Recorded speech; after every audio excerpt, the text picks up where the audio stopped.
오늘은 창세기 39장을 통해서 성령으로 말미암아 하나님 나라에 대한 꿈을 꾸는 자들의 직장 생활, 아니면 여러분의 가족들의 직장 생활, 여러분의 자녀들의 직장 생활을 생각하면서 주께서 주시는 말씀을 좀 받고자 합니다.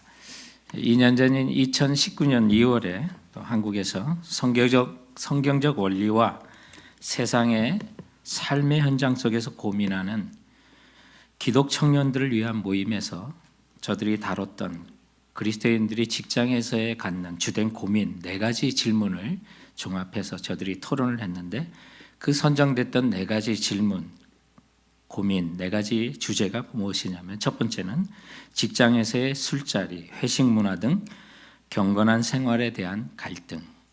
두 번째 고민의 주제는 직장에서의 초과 근무, 주일 근무 지시 때문에 오는 신앙 문제에서의 갈등.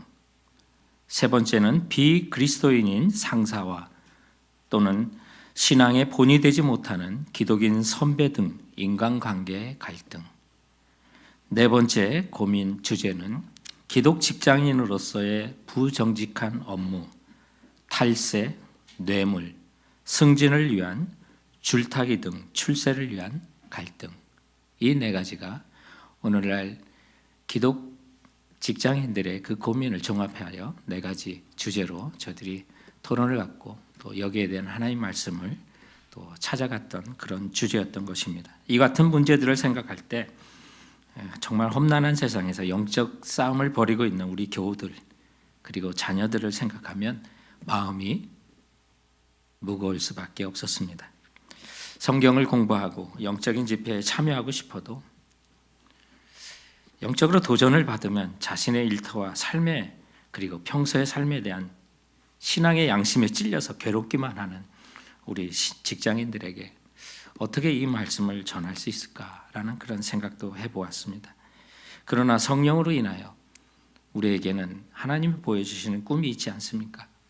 하나님 나라에 대한 꿈이 있고 또 그 꿈을 주셨기 때문에 우리가 직장 생활을 할 때 단지 돈 벌려고 하는 것이 아니라 하나님 나라에 대한 꿈을 가진 자로서 우리 성도들이 일터와 직장에서 주시는 그 하나님의 말씀을 찾아가 보고자 하는 것입니다. 오늘 본문을 통해서 꿈꾸는 자의 직장 생활에 하나님께서 권면하시는 첫 번째 교훈이 있다면 그거는 여러분 우리 모두가 일터에서 형통한 자가 되었다는 사실을 기억하시기 바랍니다.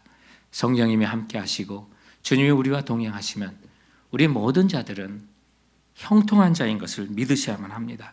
하나님과 함께하는 자에게는 특권과 복이 있습니다. 세상 사람들이 갖지 못하는 특권이 있어요. 그게 뭡니까? 바로 형통한 자가 되는 것입니다. 우리가 형통한 사람이 되고 싶어 되는 것이 아니라 하나님의 형통이 예수 믿는 자에게 쫓아오는 것입니다.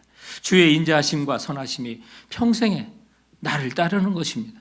하나님의 형통이 믿는 자에게 함께 주시는 것입니다. 그러므로 우리는 하나님과 동행하기만 하면 성도 여러분, 여러분의 직장에서 내가 형통한 자라는 사실을 결코 잊어서는 안 되는 것입니다. 오늘 본문 2절과 3절에 보면 여호와께서 요셉과 함께 하심으로 그가 어떤 자가 됐어요? 형통한 자 되어 그의 주인 애굽 사람의 집에 있으니 그의 주인이 여호와께서 그와 함께 하심을 보며 또 여호와께서 그의 범사에 형통하게 하심을 보았더라. 성경은 하나님께서 함께 하심과 형통함을 병행으로 우리에게 보여주고 있는 것입니다. 하나님이 함께 하시면 형통한 자가 되는 것입니다. 그런데 오늘 1절에 보면 요셉이 애굽에 팔려가 보디발의 집에 팔리는 것을 보면서 아니 이게 무슨 형통인가? 나 이런 형통 받기 싫다고 하시는 분도 있을지 모르겠습니다. 하나님이 정말 함께 하시고 형통한 사람은 팔려오지 말았어야지. 하나님이 함께 하시고 형통한다면 형들의 만행을 막아주셨어야 되는 거 아닌가 그렇게 생각할 수 있지 않겠습니까? 형통이라는 말. 그러나 우리가 이 말을 자세히 보면 우리가 단순하게 생각하는 거죠. 형통하면 먼저 느껴지는 그것처럼 번영하다라는 뜻이 있어요. 그러나 그거보다 더 크고 강하게 들어오는 이 원어의 뜻이 있다면 뛰어넘다, 건너가다라고 하는 뜻을 갖고 있어요.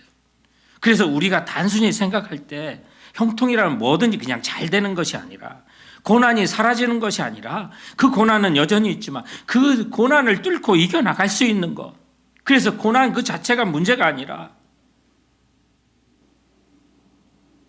우리가 하나님과 함께하지 못할 때 그게 더 큰 문제인 거예요. 하나님이 함께하시는 자에게는 고난이 있으면 그것을 뛰어넘도록 하시고 건너가게 하시는 그 은혜, 그게 형통의 언어의 가장 큰 의미를 담고 있는 뜻이 되는 것입니다. 그래서 우리 직장인들이 정말 주님과 함께하면 고난이 있을 수 있어도요, 내가 이걸 뛰어넘을 수 있다. 하나님 나와 함께 하심으로 건너간다. 비록 고통스러움이 있어도 그 확신이 있어야 됩니다. 나는 주님과 함께하면 형통한 자이다는 사실을 어렵고 힘들 때마다, 고통스러울 때마다 선포하십시오. 여러분의 정체성을 스스로 되뇌시기 바랍니다. 고난도 뛰어넘는다고 생각하니까 제게 보내주신 재미난 글이 생각나더라고요. 라면과 참기름이 아주 친하게 지내다가 서로 마음이 상했대요. 그래서 서로 미워하게 되고 고소하는 관계가 되었다는데 어느 날 경찰이 와서요, 라면을 잡아갔대요. 왜 잡아갔냐면 참기름이 고소해서요. 그래서 라면이 잡혀갔는데 그 다음 날은 와더니 경찰이 이번에는 참기름을 잡아갔대요. 왜요? 라면이 다 불어서요. 그런데 현장에 있는 김밥이 아무 죄도 없는데 같이 또 잡혀갔대요. 왜요? 거기에 말려버려가지고요. 그래서 다 잡혀갔다는 얘기를 듣고 아이스크림이 경찰서의 친구들의 선처를 부탁하러 가다가 교통사고를 당했는데 왜요? 차가워서요. 그것만이 아니래요. 옆집에 있던 꽈배기도 경찰서에 불려갔는데 왜요? 일이 꼬여서요. 그런데 나중에 알고 보니 이거 다 소금이 한 짓이래요. 소금이 다 짜서 그랬더래요. 그래서 이런 일이 생겼더래요. 그런데 이 문제를 어떻게 풀어야 하는가 해결이 안 됐는데 고구마를 불렀더니 문제가 다 해결됐대요. 왜요? 고구마가 다 구워 삶았거든요. 그랬더니 일이 잘 처리됐대요. 꼬이는 일이 있어도 다 풀어지게 하는 것. 하나님이 계획하신 가운데 우리에게 있는 직장에서의 어려움도요, 돌아보면 믿는 자에게는 하나님과 동행하시면 그것이 형통하다는 사실을 우리는 잊어서는 안 되는 거예요. 오늘 주와 함께 하시는 요셉의 모습을 보면 종으로 팔려가는 것이 왜 형통이냐고 할 수 있겠지만 요셉이 17살에 꾼 꿈을 이루는 일에 있어서 요셉이 종으로 팔려간 것이 걸림돌입니까? 지름길입니까? 지름길이었어요. 거기서 또 감옥에 가는 것이 우리가 형통이라고 할 수 있는 것은 하나님이 그에게 꾼 꿈을 이뤄 가시는 걸림돌이 아니라 지름길이었기 때문에 그것이 형통인 거예요. 그렇다면 믿는 자들에게 직장 생활에서 고난도 있고 꼬이는 일도 있고 어려운 일들은 많이 있잖아요. 그런데 보면 하나님께서 성도들에게 주시고 하나님 나라를 위해서 우리를 사용하시는 그 일에 그 모든 일이 걸림돌이 아니라 디딤돌이 될 수 있고 지름길로 사용하신다는 사실을 우리 성도들은 기억하실 때 고난이 와도 주님과 함께하며 형통하는 거고 어려움이 있어도 주님이 함께 하시면 그것이 나의 일을 막는 것이 아니라 하나님께서 나를 향한 일에 지름길로 삼으시는 형통한 길이라는 사실을 믿으시고요. 성도 여러분, 일터에서 어려운 일이 생겨도 믿는 자에게는, 주와 함께하는 자에게는 그 모든 것이 형통한 일이 될 것을 확신하고 나가시는 우리 성도들 되시기 주님의 이름으로 축원드립니다. 오늘 본문을 통해서 하나님 나라를 꿈꾸는 자들에게 직장 생활에서 요구하시는 두 번째 교훈이 있다면 그것은 복의 통로가 되었다는 사실을 기억하십시오. 성도들에게 형통이란 고난을 면제가 아니라 고통 속에서도 하나님이 함께 하시는 거고 그 고난 후에는 하나님께서 보여주시는 영광이 있다는 사실을 우리 본문을 통해서 우리는 알게 됩니다. 여러분, 직업도 소명입니다. 하나님이 부르신 거예요. 그리고 우리가 그 가운데 일을 할 때 하나님께서 아브라함에게 약속하신 내 씨로 말미암아 천하 만민이 복을 얻을 것이라고 창세기 22장 18절에는 말했는데, 이 언약은 오늘날 믿음으로 말미암아 아브라함의 자손이 된 우리들에게도 이 말씀이 여전히 적용되는 거예요. 그래서 지금도 예수님은 우리 성도들을 일터 사역자로 부르셔서 문제도 많고 해결해야 될 일이 많은 그 사무실에서도 하나님의 음성을 듣게 하시고, 일터의 모든 문제를 기도 제목으로 삼게 하시고, 그래서 일터에서 소중한 복의 통로로 사용하셔서 여러분의 일상생활에서 믿음을 증거하도록, 그리고 복의 통로가 되도록 우리를 부르셨다는 사실을 기억해야만 합니다. 오늘 요셉을 보면요, 가정을 떠났지만 그 어려운 일 속에서 그가 가는 곳마다, 그리고 오늘 본문에는 일단 그가 종으로 팔려간 그곳에 복의 통로로 사용되고 있는 것을 우리는 본문을 통해서 보게 됩니다. 그래서 4절 말씀에 보면 요셉이 그의 주인에게 은혜를 입어 섬김에 그가 요셉을 가정 총무로 삼고 자기의 소유를 다 그의 손에 위탁하니라고 말하는데, 여기서 주인에게 은혜를 입어라고 하는 이 말이 현대인의 성경에서는 신임을 하여라고 번역이 되어 있어요. 그러니까 은혜가 신임을 얻는 거예요. 여러분, 우리 그리스도인들이 복의 통로가 되기 위해서는 여러분이 맡겨준 일에 여러분 신임을 받으셔야 돼요. 오너로부터, 주인으로부터, 보스로부터, 슈퍼바이저로부터 신임을 받아야 돼요. 그래야 복의 통로가 되죠. 그래서 오늘 본문에 보면 그의 주인이 요셉을 신임하여 모든 일과 자기 소유를 다 그에게 맡겼다 그래요. 누구든 직원들에게 맡기는 거 쉽지 않습니다. 맡기려면 믿음이 있어야 되는데, 그래서 우리가 복의 통로가 되기 위해서는 여러분이 있는 업무에서 주인의식을 가져야 되고, 또 보스로부터 또 일터로부터 신임을 얻는 것이 참 중요해요. 그럴 때 하나님께서 그 영향력을 주셔서 복의 통로로 사용하시잖아요. 그래서 오늘 5절 말씀에 보면 그가 요셉에게 자기 집과 그의 모든 소유물을 주관하게 한 때부터 여호와께서 요셉을 위하여 그 애굽 사람의 집에 복을 내리심으로 여호와의 복이 그의 집과 밭에 있는 모든 소유에 미친지라라고 말합니다. 여러분, 요셉은 가는 곳마다 하나님께 복을 받아 복을 나누는 자가 되었습니다.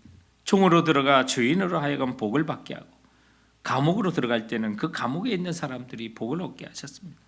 궁궐에 갈 때는 그 왕으로부터 온 백성들이 복을 누리도록 한 거예요. 그런가 하면 일터에서 상처를 주는 자가 또한 있는 것입니다. 복을 주는 자가 있는가 하면 만나는 사람마다 상처를 주는, 고통을 주는 그런 사람이 있을 수 있어요. 이런 자들 때문에, 예수 믿는 사람들 때문에 상처받은 사람들이 얼마나 많이 있습니다. 그리스도인들은 일터에서 일을 중요하게 생각하지만 또한 사람을 결코 잊어서는 안 돼요. 오늘 여기 복이라고 했을 때 그 앞에 그 애굽 사람의 집에 복을 주셨다고요. 사람의 집에 복이라는 건 결국 영혼을 얻는 거예요. 재산도 복일 수도 있죠. 여러 가지 여기서 말하는 물질적이고 현세적인 복도 이야기해요. 그러나 그 복 전에 그 애굽 사람의 집에 사람이 복을 얻는 거예요. 영혼, 결국 복이라고 하는 거, 복을 나눠주고 복의 통로가 된다는 건 영혼을 얻는 사람, 영혼들의 부유함을 줄 수 있는 우리 성도들 한 분 한 분들이 직장에서 일하는 동료들에게, 일터에 있는 만나는 사람들에게 복의 통로가 될 때 영혼의 복의 통로가 또한 되는 거고, 그래서 궁극적으로 그리스도인들이 직장 생활에는 또한 영생의 복을 나누는 것이 궁극적인 목적이에요. 예수님께서 직장과 가정을 구분을 하셨을까요? 그렇지 않아요. 그렇지 않고 너희는 가서 모든 족속으로 제자를 삼으라 할 때는 그것을 하나로 해서 여러분께 명령하신 거예요. 그러므로 궁극적으로 복이라고 하는 건 나와 함께 일하는 사람들의 그들의 영혼을 좀 걱정하셔야 되고 생각하셔야만 해요. 그리고 그들의 신임을 얻어야 되고 믿음을 얻어야 되고 하나님께서 우리를 복의 통로로 부르셨다는 거예요. 근데 만나기 싫은 사람이 있죠. 대화하기도 싫은 사람이 있어요. 진수호라고 하는 분이 쓴 만남이라고 하는 시가 있는데 이 내용이 생각해 볼 내용이 있어요. 훗날 저희가 누구냐고 물으면 오다 가다 만난 사람이라고. 또 한 번 저희가 누구냐고 물으면 그저 그렇게 알았던 사람이라고. 훗날 저희가 누구냐고 물으면 그냥 한번 기다려본 사람이라고. 또 한 번 저희가 누구냐고 물으면 참았던 눈물을 터뜨리며 내가 세상에서 가장 사랑했던 사람이라고. 이 시에는 뭔가 사연이 전해지는 그런 내용도 있겠지만 이 시에 전하고자 하는 메시지 중에는 별 의미 없는 만남 같지만 우리들의 만남은 정말 중요한 만남이라는 사실을 우리에게 가르쳐 주는 거예요. 무시하고 싶었던 회사 사람들, 참았던, 그러나 정말 가까이 하기에 먼 당신들도 있지만 그렇다고 내칠 수 없는 영혼들. 그래서 저들이 그냥 오다가만 만날 수 있는 사람이라고 생각했다가 그저 나와 함께 같이 일했던, 알았던 사람이라고 하고 싶다가 그러나 기다렸던 사람. 그리고 마침내 참았던 눈물을 터뜨리며 주께서 나에게 사랑하라고 하셨던 사람이라고 그렇게 고백할 수 있는 영혼이라는 사실을 기억하시기 바랍니다.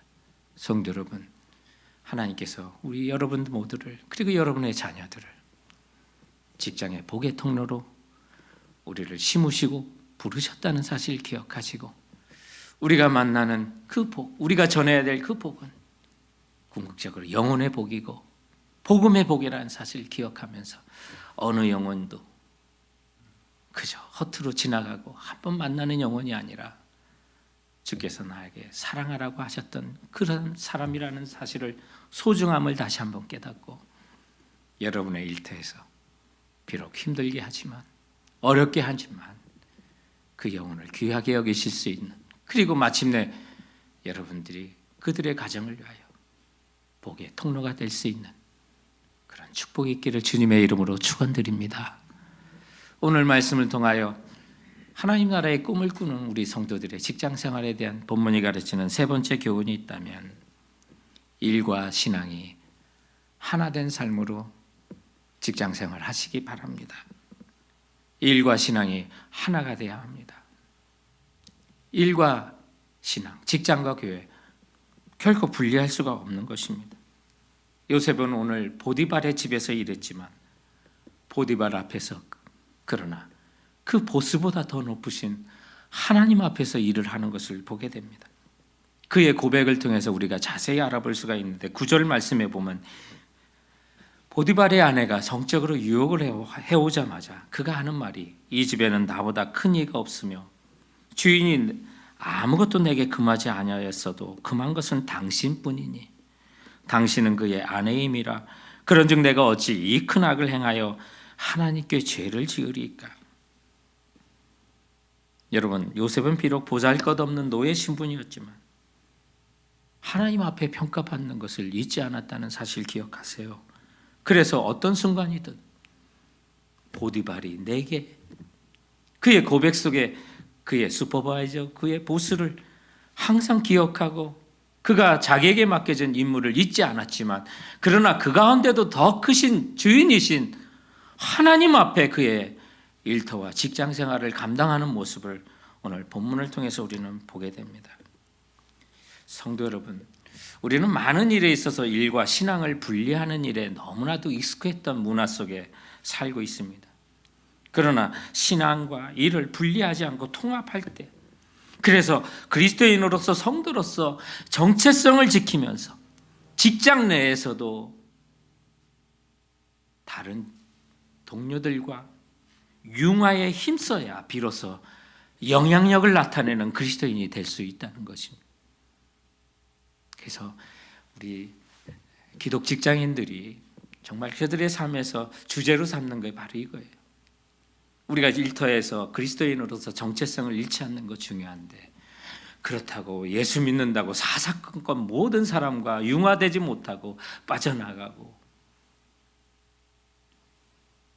그러나 자기 신앙은 지킬 수 있을지언정 그 직장과 일터에서 영향력을 펼치지 못하는 수많은 그리스도인들을 보게 되면서 우리 성도 여러분들이 힘들지만 세속의 문화 속에서 조화롭게 살면서도 내가 예수 믿는 자로서 정체성을 유지하고 잃지 않으려고 발부둥을 치면서, 그러나 믿지 않는 사람들과 동료들과 하모니를 이루고 융화를 이루면서 함께 살아갈 때 비로소 우리가 믿는 예수 그리스도가 우리의 삶을 통하여 영향력을 비치고 우리의 삶을 통한 복음이 증거되는 그런 기회가 우리 앞에 다가온다는 사실입니다. 그래서 성도 여러분, 신앙과 직장 생활이 하나가 되어야 됩니다. 통합적인 삶을 살아야만 합니다. 여러분의 보스 앞에서, 일터에서 상사를 의식하고 살아야 되고 인정받고 살아야 되지만, 더 큰 것은 동시에 내가 하나님 앞에 일하고 있다는 사실 기억하면서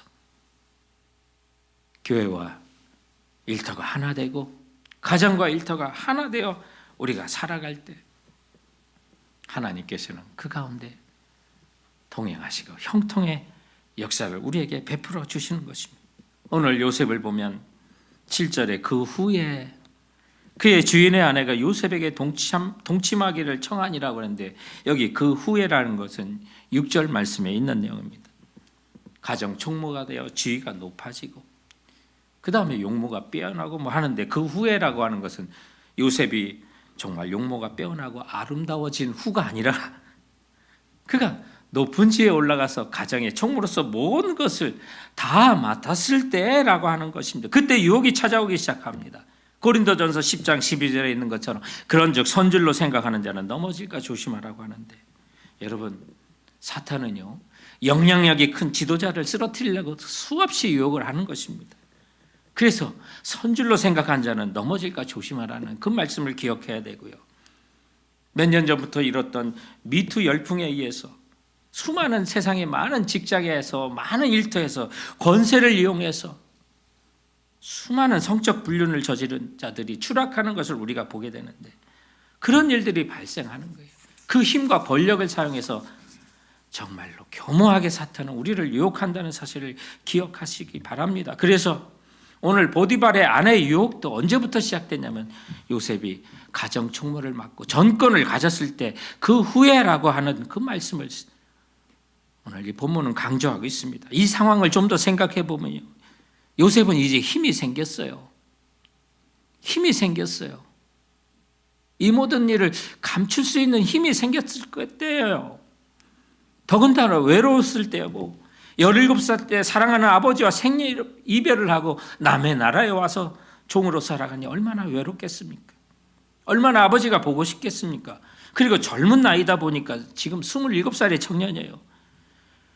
혈기왕성한 청년이 그 모든 성적인 유혹을 이겨내는 건 매우 어려웠을 것입니다. 더군다나 요셉을 유혹하는 사람이 보디발의 아내예요. 강력한 권력을 지닌 여자였어요. 요즘도 여자도 능력 있는 여자를 남자들이 선호한다고 하지 않습니까? 그런데 머리 좋은 요셉이 노예의 신분으로 총무 자리까지 올라갔으니 그 보디발의 아내의 요구를 거절하면 자기가 그동안 노력하면서 올라왔다는 그 모든 지위가 한순간에 빼앗길 수 있다는 것을 그도 알았을 거예요.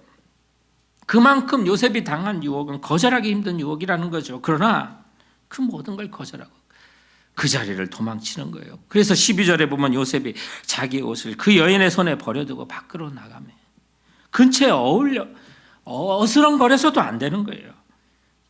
우리 그리스도인들은 정말 수많은 일에 그래서 근처까지는 가보겠다 그런 생각도 마세요. 순간에 넘어지는 거고요. 요셉의 이런 행동을 통해서 정말 주인과 하나님 앞에서 같이 살아가는, 일과 신앙이 분리되지 않는 것, 통합적인 삶을 사는 사람이 있다면 죄로부터는 도망치는 게 최선이고요. 일상의 모든 일에 있어서 주인과 하나님을 동시에 생각하며 예수님처럼 가이사 것은 가이사에게, 하나님 것은 하나님에게, 일터에서도 충성하시고 신앙인으로서 정체성을 잃지 않고 살아가야만 하는 것입니다. 그런데 이 말씀을 증거하며 이 말씀을 묵상하는 가운데 아이고 우리 성도들이 일터에서 얼마나 힘들게 살아가는데 과연 이게 가능할까? 그런데 성도 여러분, 우리 믿음으로 사는 사람 아닙니까? 보는 거로 사는 것이 아니라 믿음으로 사는 사람 아니겠습니까? 믿음은 바랄 수 없는 중에 바라고 믿고 나가는 것이 믿음 아니겠습니까? 그럴 때 하나님을 경험하는 거죠. 우리가 힘든 직장에서 그렇게 성도로서 일과 신앙이 하나 되어 살 수 있는 거는 소망이 있기 때문에 그런 거 아니겠습니까? 보이는 소망은 진짜 소망이 아니라고 하지 않습니까? 그러므로 보이지 않는 소망으로 인내하고 참아야 되고 그 모든 것을 경험했을 때 정말 하나님은 형통케 하시는 분이구나. 하나님 살아계시는구나. 살아계신 하나님을 경험하면서 할 수 있는 거, 우리가 신앙과 일터에서 하나가 되어 하나님을 경험하는 일이 없기 때문에, 시도하는 일이 없기 때문에 경험하지도 못했던 것을 기억하시고, 여러분 믿음은 바랄 수 없는 중에 바라는 거예요. 우리 함께 시도하는 거예요. 여러분 일터에서 여러분의 자녀가 그렇게 살도록 기도로 또한 지원해 주시기 바랍니다. 우리보다도 더 크신 능력에 오늘 암송한 말씀처럼 성령이 말할 수 없는 단식으로 우리를 위하여 친히 간구하신다고 하지 않았습니까? 그럼 우리는 믿음으로 그 길을 걸어가는 거예요. 비록 일상의 일들이 힘든 나날이 이어진다 하더라도 정말 하늘나라 가서 보자. 주님 오시는 그날에 우리의 믿음의 길이 어떻게 평가받는지 보자고 하는 그런 믿음으로 한 걸음 한 걸음 걸어가야 되고요. 일과 신앙이 하나이듯이 여러분의 가정도요, 직장인과 배우자, 부모, 가족, 신앙으로 하나가 되어야만 합니다. 이 일을 위해서 힘든 직장 생활하는 남편을 위해서, 아내를 위해서 여러분 먼저 기도해 주시기 바랍니다. 기도하되 직장에서 높은 지에 올라서 돈 많이 벌어오라고 그런 것이 아니라 비록 힘들지만 믿음으로 승리할 수 있도록 여러분 기도해 주시기 바랍니다. 그리고 서로 격려해 주십시오. 어려워도 좋다고요. 우리가 물질적으로 좀 고통받아도 좋다고요. 그러나 믿음으로 사는 것이 더 기쁜 일이라고, 감사한 일이라고, 이것이 바로 형통한 일이라고 서로를 격려하면서 하나가 될 때, 그래서 돈 더 오라고 남들은 출세를 위해서 상관에게 상납도 하고 배우자가 뭐 하느냐고 그런 일들도 일상 속에 얼마든지 나타날 수가 있지만, 성도 여러분, 우리는 보이는 대로 사는 것이 아니라 보이는 것은 진정한 소망이 아닙니다. 주님 오시는 날 이 하늘과 모든 세상이 다 녹아 없어질 거라고 말하고 있습니다. 우리가 소망으로 구원을 얻었으니 보이는 것이 소망이 아니니, 그러므로 믿음으로 사는 것, 성령이 말할 수 없는 단식으로 우리를 돕고 있기 때문에 여러분 그 어떤 일에도 이 모든 일을 발생하는 게 불안과 염려이기도 하는데 주와 함께 하시면 여러분 염려할 거 없습니다. 그 믿음의 길에는 반드시 나타나는 현상이 형통인 걸 믿으세요. 그래서 일과 신앙이 하나가 돼요. 하나님께 인정받고자 묵묵히 그 길을 걸어가신다면 주님께서 동행하실 때 반드시 믿는 자에게는 형통한 일이 일어나는 줄 믿고 나가시는 우리 성도들 되시기 주님의 이름으로 축원드립니다. 강원대학교의 교수이면서 침 시술원 원장이신 기린배라고 하는 교수님께서 6.25 때 4살 때 당시 먹을 것이 없어가지고 영양실조해가지고 실명을 하신 분이에요. 4살 때 먹을 것이 없어서. 그래서 중고등학교를 서울 국립맹학교를 거쳐서 열심히 공부해서 강원대 법학과를 수석으로 입학하시고, 근데 그분이 지나가실 때마다 하얀 지팡이를 들고 맹인들이 짓고 있는 그 지팡이를 들고 학교를 다녔다는데, 비 오는 날에는 한국에서 배수를 위해서 하수구 뚜껑을 이렇게 열어놓는데 그걸 모르시고 지나가시다가 하수구에 수없이 빠지셔가지고 이 박사님, 길 박사님의 별명이 하수구 박사라고, 그곳에 너무 많이 빠졌어요. 그런데 마침내 공부도 열심히 하셔서 1996년에 법학과 박사를 받으시고 강원대학교에서 강의를 시작하시게 되는데, 정말 그의 일생에 너무나도 황홀하고 기쁜 일이 생겼는데 1997년에 그가 훈련된 이 맹인견을 분양을 받고 정말 자기 인생의 하얀 지팡이가 아니라 충성스럽게 자기를 인도해주는 그 맹인견을 통해서 정말 안전하게 길을 다니면서 정말 중요한 교훈을 깨달았다고 그래요. 그래서 그의 글을 보면 충성스러운 개 한 마리도 이토록 유한이 되는데 내 옆에 하나님께서 함께 하신다는 사실이 얼마나 큰 위로가 되는지 알 수 없었다고 말하고 있습니다. 사랑하는 성도 여러분, 하나님이 함께 하시는 것, 우리 일생의 가장 든든한 후원자이시고 그 모든 근심 걱정 없이 일생을 형통하면서 걸어갈 수 있는 길입니다. 주님이 나와 함께 하신다면 이 형통할 수 있는 성도들이 형통할 수 있는 범위는 어디까지냐면요, 범사입니다.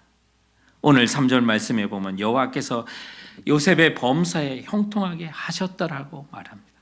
그것은 직장뿐만 아니라 직장에서도 어떤 일뿐만 아니라 그 모든 일에 하나님의 형통은 범사에 적용되는 것이고 일터와 가정과 모든 일에 하나님이 동행하시면 우리는 형통하는 자가 되는 것입니다. 비록 어려움이 많이 있더라도 성도 여러분, 일터에서 주님과 동행하시고 한 걸음 한 걸음 나의 갈 길 다가도록 예수가 인도하시면 우리는 형통한 사람이 되고 마침내 하늘 위로 받겠다는 그 확신을 가지고 오늘도 믿음의 길을 걸어가시고 주님이 나와 동행하시면 어려운 일 당할 때도 족한 은혜 주시는 것을 믿으시고 나의 앞에 반석에서도 샘물 나게 하실 것을 믿고 나가시는 우리 성도들 되시기에 주님의 이름으로 축원드립니다. 오늘 우리 주신 말씀 기억하면서 찬송가